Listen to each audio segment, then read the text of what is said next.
Now, more than 30,000 Burundian refugees have returned home from refugee camps in Tanzania as part of an ongoing voluntary repatriation process that began this year.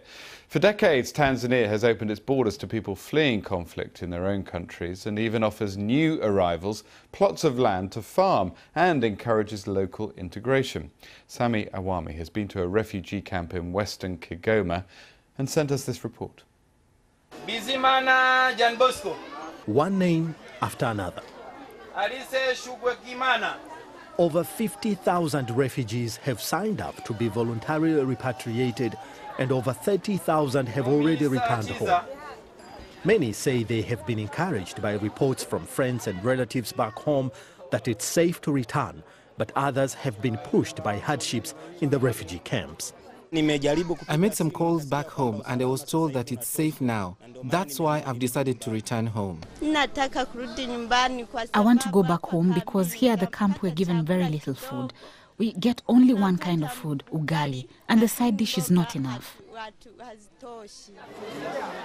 More than 300,000 refugees fled their country in 2015 after President Pierre Nkurunziza won a controversial third term that led to violent clashes in the country.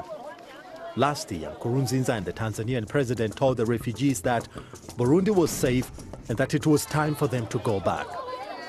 Many rights organizations contest the safety claims, saying human rights violations are still ongoing in the country, especially against opposition politicians and dissenting voices. The UN Refugee Agency, UNHCR, says it supports the repatriation but does not actively encourage it. Those who are making a voluntary decision based on their own information to return, they have a right to go back, and we are happy to support them and facilitate their return in a dignified and safe manner. I asked the Tanzanian government representative in this convoy that how sure are they that they're sending these refugees to a safe country? If the conditions were not good, these people wouldn't have signed up to go.